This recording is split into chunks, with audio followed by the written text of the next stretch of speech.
झारखंड का। नमस्कार, जवाब तो देना होगा। मैं आप सभी का स्वागत है। मैं हूं डॉक्टर अवधेश मिश्रा। छत्तीसगढ़ की सियासत में भगदड़ की स्थिति बनी कब? जब विधानसभा के चुनाव हुए तब एक दल को छोड़ के दूसरे दल में शामिल होने वाले की संख्या दिन प्रतिदिन बढ़ती गई। और आज अगर संख्या की बात कर ली जाए तो बीजेपी ये दावा कर रही है कि तकरीबन 30,000 से अधिक लोग बीजेपी में शामिल होकर बीजेपी की ताकत बढ़ा रहे हैं। लेकिन ये ताकत कब कमजोरी बन जाए, सियासत के गलियारे में इस बात को लेकर भी चर्चा बेहद ही जोरों पे है। लेकिन सवाल यह है कि लोकसभा चुनाव के परिणाम भी अभी सामने नहीं आए हैं और बीजेपी तैयारी निकाय चुनाव की कर चुकी है। उप मुख्यमंत्री और सूबे के वरिष्ठ नेता अरुण साव ने कह दिया कि निकाय चुनाव में भी पार्टी इसी लाइन पे आगे चलेगी और जो भी आना चाहेगा उसका हम स्वागत करेंगे। इसी विषय पे चर्चा करेंगे, लेकिन उससे पहले देख लीजिए एक खास रिपोर्ट।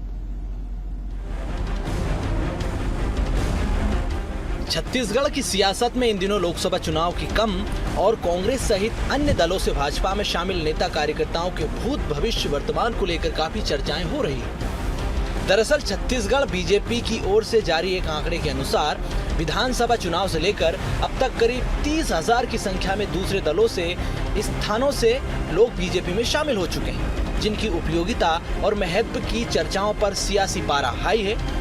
इसी बीच सूबे के उप मुख्यमंत्री अरुण साव ने एक बयान देकर हलचल बढ़ा दी। डिप्टी सीएम साव ने सीधे शब्दों में कहा कि बीजेपी की लोकप्रियता, जनहित के कार्यों को देखकर लोग उनसे जुड़ रहे हैं। साथ ही इस बात के भी संकेत दिए कि निकाय चुनाव में भी भाजपा अन्य दलों से आने वालों का स्वागत करेगी। भारतीय जनता पार्टी के प्रति लोगों में जो आकर्षण बढ़ा है, जनहित के कामों के कारण, पार्टी के रीति नीति के कारण, तो विधानसभा चुनाव से पहले भी बड़ी संख्या में लोग भारतीय जनता पार्टी में शामिल हुए थे। लोकसभा चुनाव से पहले भी भारतीय जनता पार्टी में बड़ी संख्या में लोग शामिल हुए। नगरीय निकाय चुनाव से पहले भी भारतीय जनता पार्टी में जो शामिल होना चाहेंगे, निश्चित रूप से पार्टी उन पर विचार करेगी। सूबे के उप मुख्यमंत्री ने जैसे ही निकाय चुनाव की सियासी तैयारियों का जिक्र किया, कांग्रेस अलर्ट मोड पर आ गई। कांग्रेस की ओर से संचार प्रमुख सुशील आनंद शुक्ला ने कहा कि 4 जून के बाद बीजेपी में भगदड़ मचना तय है। जो भी कांग्रेस से आए हैं उन्हें संतुष्ट नहीं कर पाएंगे, उनका अनादर होना तय है। इनके जाने से बीजेपी का निष्ठावान कार्यकर्ता अपने आप को बहुत ज्यादा अपमानित महसूस कर रहा है। वहीं निकाय चुनाव में भी पार्टी में टूट के सवाल पर कहा कि ऐसा कुछ भी नहीं होने वाला है, ये सब सियासी बयानबाजियां हैं। भारतीय जनता पार्टी में जो लोग गए हैं उनको ये संतुष्ट करने की स्थिति में नहीं है, उनका अनादर होना तय है। और इनके जाने के कारण जो भारतीय जनता पार्टी का पुराना निष्ठावान कार्यकर्ता वो अपने आप को बहुत ज़्यादा अपमानित महसूस कर रहा है।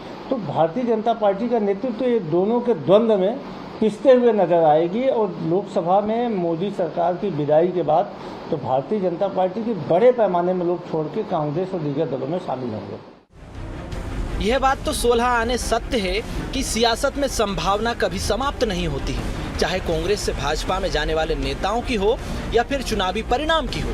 बहरहाल निकाय चुनाव से पहले कांग्रेस कितनी टूटेगी कहना मुश्किल है, कितना बिखरेगी यह तो वक्त ही बताएगा। फिलहाल जो है वो तय है कि 4 जून को लोकसभा चुनाव के परिणाम आने वाले हैं। इसके बाद सियासी तस्वीर और रणनीति कुछ अलग ही नजर आने वाली है। Bureau report, BSTV Chhattisgarh.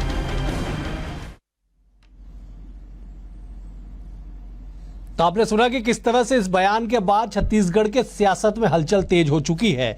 आज इसी विषय पर चर्चा करेंगे। 3 बेहद ही खास मेहमान हमारे साथ जुड़े। पहले मेहमानों का तारुफ आपसे करा देता हूं। नवीन मार्कंडे जी बीजेपी की ओर से पूर्व विधायक है, वरिष्ठ नेता है। नवीन जी आपका स्वागत है। कांग्रेस की ओर से अजय साहू जी वरिष्ठ नेता है, वरिष्ठ प्रवक्ता है। अजय जी आपका स्वागत है। और बतौर राजनीतिक विश्लेषक वरिष्ठ पत्रकार डॉक्टर अनिल द्विवेदी भी हमारे साथ है। अनिल जी आपका भी बहुत स्वागत है। नवीन जी, मेरा पहला सवाल आपसे है, लोकसभा का चुनाव के परिणाम भी अभी सामने नहीं आए हैं, आप लोग तैयारी निकाय चुनाव की कर रहे हैं। कहा तो जाता है कि बीजेपी हर दिन चुनाव की तैयारी में जुटी रहती है, लेकिन दूसरे दलों के लोगों को शामिल करने की तैयारी कैसी तैयारी है ये?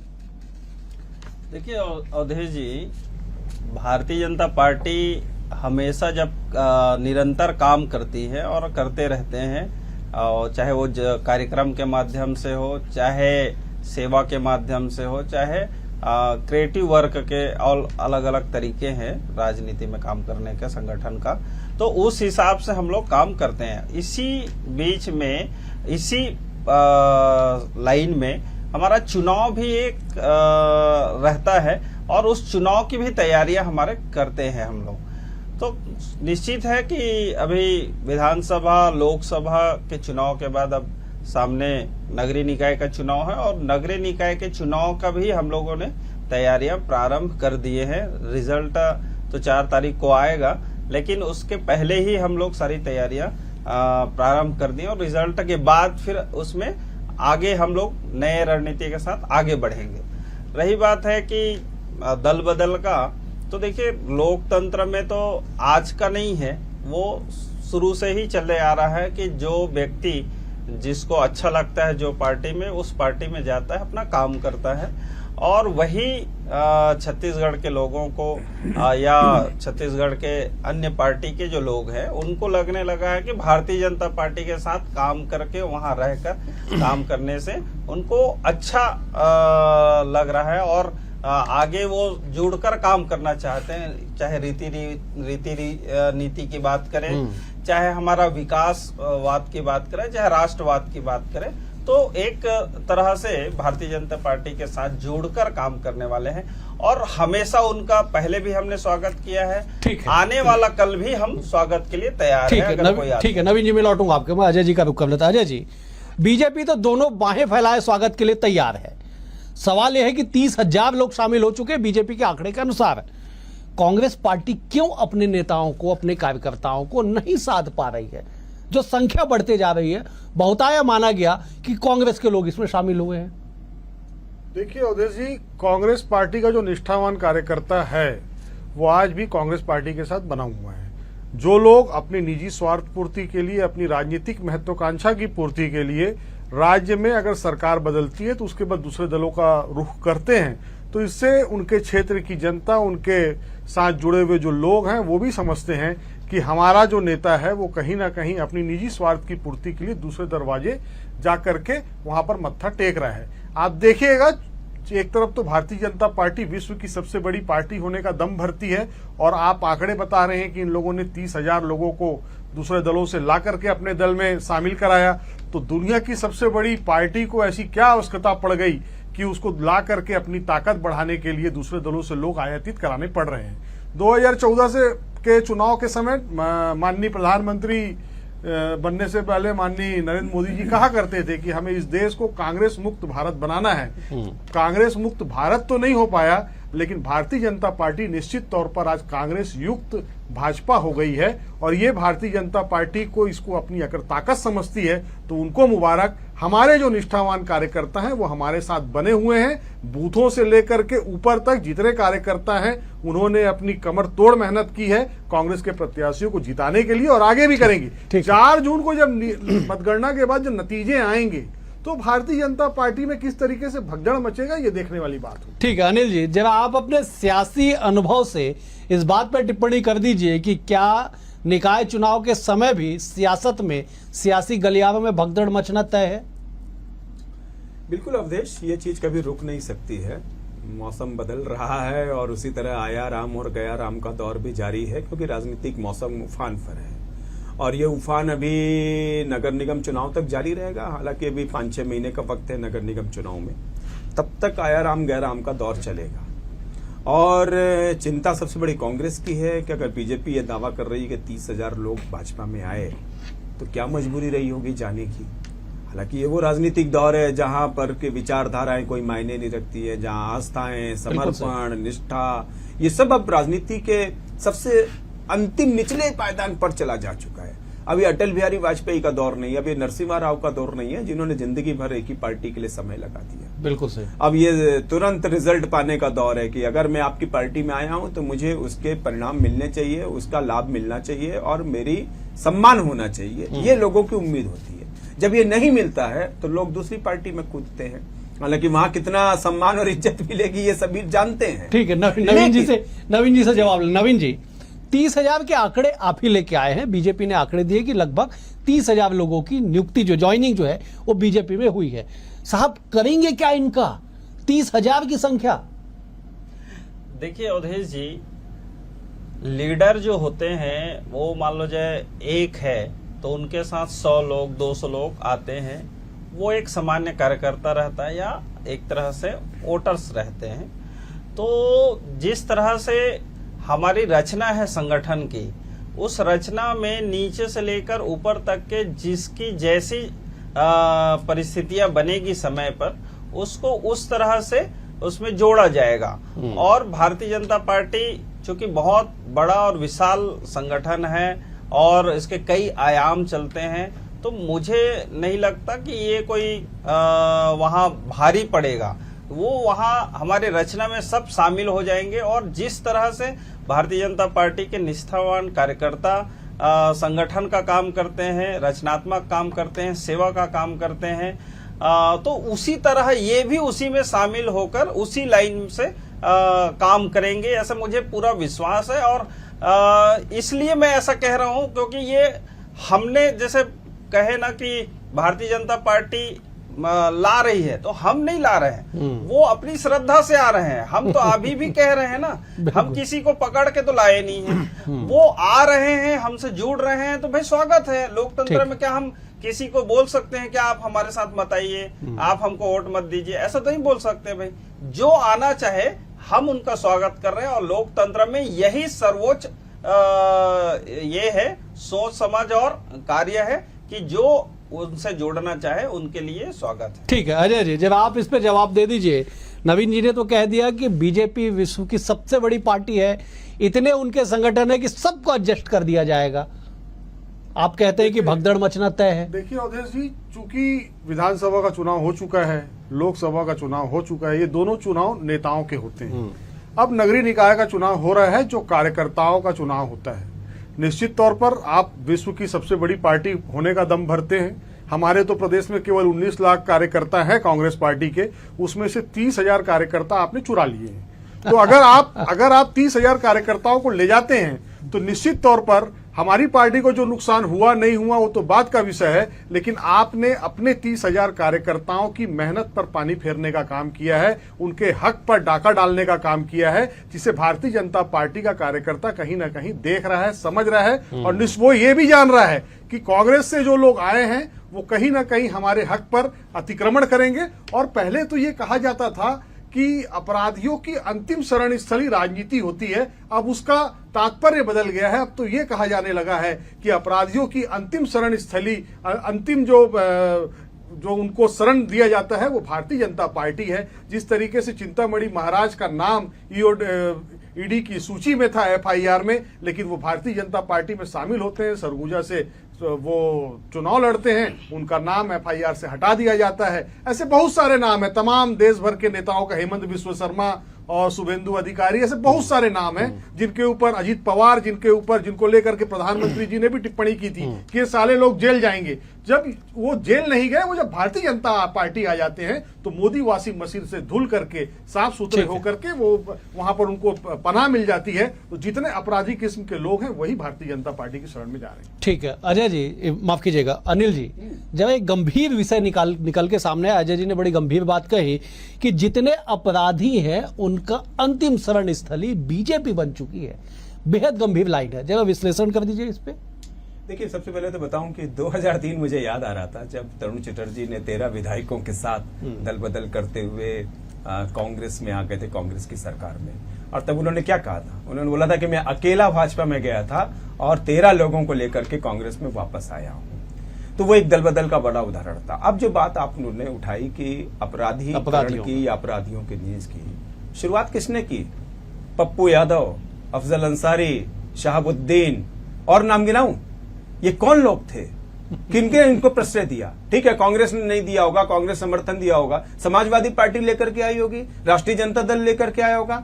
भाजपा में तो ऐसे मुझे ज्यादा नहीं दिखे। भाजपा में सारे अपराधी आ गए क्या? या कांग्रेस में क्या यही लोग थे जो अब बीजेपी में आ गए?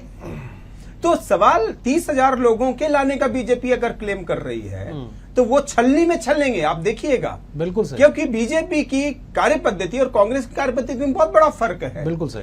कांग्रेस, बीजेपी में विचारधारा चलती है, बीजेपी में संगठन का डंडा चलता है, बीजेपी में 30 संगठन है जहां छलनी की तरह छल जाते हैं लोग। बिल्कुल वो छन जाते हैं। जो कितना लंबा आगे चल पाएंगे, आप उन नेताओं की तरह कांग्रेस के नहीं है जो कांग्रेस में स्थापित नेता थे, फिर बीजेपी में आए, राज्यसभा पा गए, लोकसभा पा गए, विधायक पा गए, मंत्री बन गए। ऐसे मुश्किल से 10 या 9% लोग होंगे, लेकिन बाकी 90% क्या होंगे? वो धीरे धीरे छटेंगे, वो धीरे धीरे या तो कहीं दूसरी शरण स्थली में जाएंगे। तो कांग्रेस से आए हुए लोग सारे अपराधी है, मैं ये नहीं कह सकता, न बीजेपी इसको एक्सेप्ट करेगी। ठीक है अनिल जी, लेकिन जिनको भी आप लेकर के आ रहे हो, चाहे कांग्रेस में। और एक बात और छोटी सी बात कह दूं, कर्नाटक में बीजेपी ने एक धरना प्रदर्शन किया एक खनन माफिया के खिलाफ। बिल्कुल ठीक है, खनन माफिया के खिलाफ बड़ा धरना प्रदर्शन हुआ। जब उसने बीजेपी ज्वाइन कर लिया तो वो सारे आरोप उसके वापस हो गए।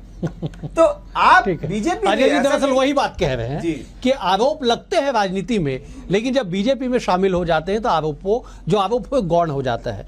नवीन जी, गंभीर बात है, आपसे भी मैं इसी बात पे जवाब चाहूंगा कि अपराधियों का अंतिम शरण स्थल ही बीजेपी बन चुकी है। गंभीर आरोप।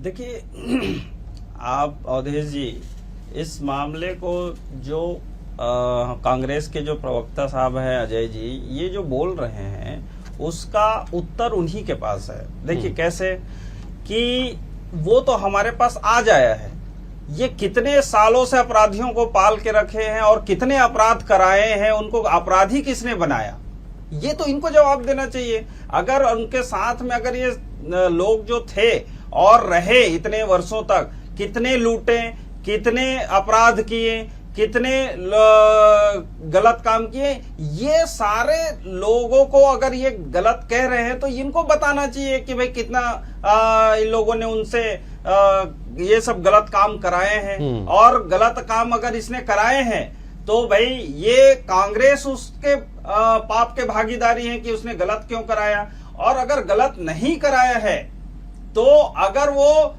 यहाँ कांग्रेस में सम्मान नहीं पाया, अगर वो उनके कांग्रेस उसकी जो है स्थान नहीं दे पाया, अगर वो अपने स्थान की खोज में कहीं जाते हैं तो अब ये उनके लिए अपराधी हो गए। तो मुझे लगता है कि खाने के दांत अलग है और दिखाने के दांत अलग है। आरोप लगाना मात्र आपका चरित्र हो गया है। जब आपके पास अगर अपराधी आप कह रहे हैं और आपके लोग अगर आपके पास हैं तो वो अपराधी नहीं है और दूसरे दल में चले गए तो आपको अपराधी लगता है। ठीक तो है। इसलिए क्योंकि आपका जमीन खसक रहा है, आपको लग रहा है कि आपका अस्तित्व तो खत्म होने वाला है, तो आप कुछ भी बात जो है कर सकते हैं। लेकिन अगर आपको लगता है कि भाई वो अपराधी है तो आप लोग उसको रखे क्यों थे? ठीक है, दूसरी चीज, मैं जवाब अनिल जी, नवीन जी मैं जवाब ले लेता हूं जी। अवधेश जी, अगर जितने लोग आपके पास है क्या वो भी अपराधी है? ये कांग्रेस के प्रवक्ता अपने ही पार्टी के लोगों को अपराधी बता रहा है। अगर ऐसा ही कहें तो राहुल गांधी की बेल में है, सोनिया गांधी की बेल में, उन लोग भी अपराधी हैं क्या? बताइए। मैं जवाब देखिए, अपराधी और आरोपी दोनों में आप तो अधिवक्ता है नवीन जी, आप दोनों शब्दावली के अंतर को बेहद बारीकी से समझते हैं, कानूनी पहलुओं को भी जानते हैं कि अपराधी और आरोपी में क्या होता है। राजनीति में सब आरोपी है, सब मतलब जिन पे भी आरोप लगे आरोपी है। कोर्ट में मामला सिद्ध होने के बाद ही अपराधी कहा जाएगा। आप बेहतर मुझसे ज्यादा आप समझते हैं क्योंकि आप एक बड़े अधिवक्ता के तौर पे भी आप कार्यरत है। मैं अजय जी के पास जाता हूं। अजय जी, आप जवाब भी दे दीजिएगा नवीन जी की बातों का, लेकिन इस बात की भी जरा एक बार जानकारी दे दीजिए कि कांग्रेस पार्टी, वो आपने कहा कि ठीक है अपराधियों का अंतिम शरण स्थली बीजेपी हो गई, लेकिन निकाय चुनाव का चूंकि हम जिक्र कर रहे हैं, निकाय चुनाव में ऐसी स्थिति न बने इसके लिए क्या कांग्रेस कोई प्लान बना के चल रही है? अजय जी, देखिए, हमारे जो बूथ के कार्यकर्ता हैं, हमारे जो निष्ठावान कार्यकर्ता हैं, निश्चित तौर पर हम उनके दम पर ही नगरीय निकाय चुनाव में जाएंगे।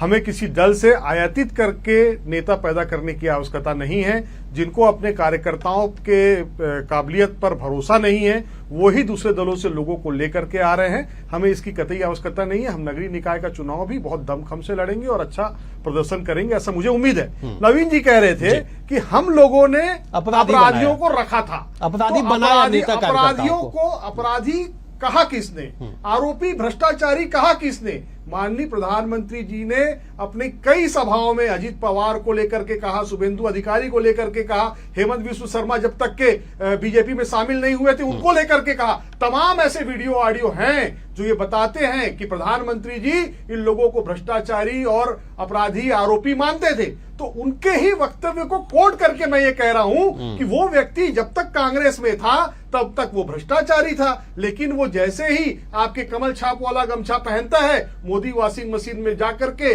धुल करके वो व्यक्ति का चरित्र साफ हो जाता है। तो ये सर्टिफिकेट तो प्रधानमंत्री जी ने दिया, हम तो कह नहीं रहे। आप ही आरोप लगाते थे हमारे नेताओं पे और आप ही डरा करके धमका करके ले जाते थे। और साथ ही अनिल जी ने एक बात कही, 2003 का जिक्र इन्होंने कहा और कहा कि जोगी जी की सरकार में जो 13 लेकर के आए थे तरुण चटर्जी, तो तरुण चटर्जी वो नेता हैं जिसके बारे में आज तक मीडिया ने गरीबों का मसीहा लिखा और उसके बाद आज दिनांक तक वो जो तमगा था किसी नेता को, वो मीडिया ने किसी को नहीं दिया।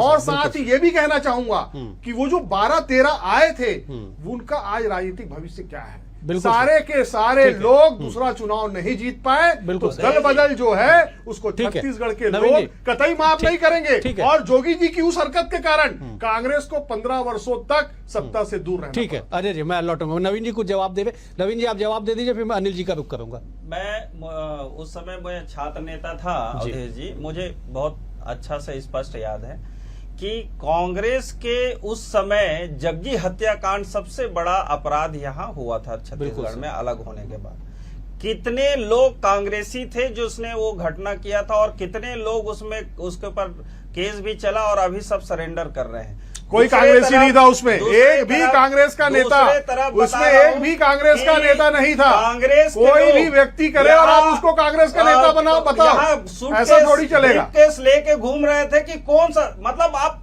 कोई इस तरह ने पंच को भी लोग खरीद लेते थे, ऐसी स्थिति उस समय का था। और अगर जो नहीं अगर इनके साथ जुड़ते थे, अगर उसी को आत्मसात कर रहे हो, अगर उसी को आत्मसात कर रहे हो तो बधाई आपको, आपको शुभकामनाएं देता हूं मैं।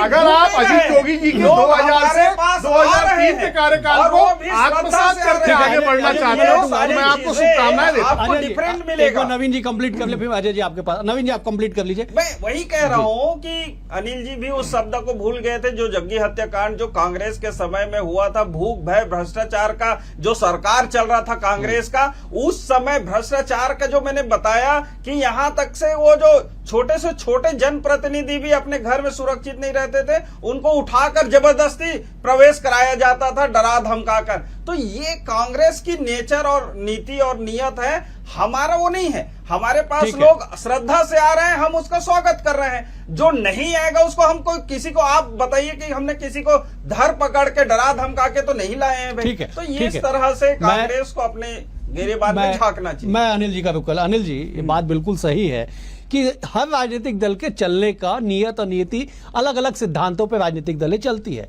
लेकिन सवाल फिर से वही है कि छत्तीसगढ़ की सियासत में, चूंकि आप अविभाजित मध्य प्रदेश के समय से इस सूबे की सियासत को बेहतर समझते हैं, ऐसी स्थिति क्यों बन गई कि एक दल दावे के साथ कहता है कि 30,000 लोग ने बीजेपी का दामन थाम लिया है?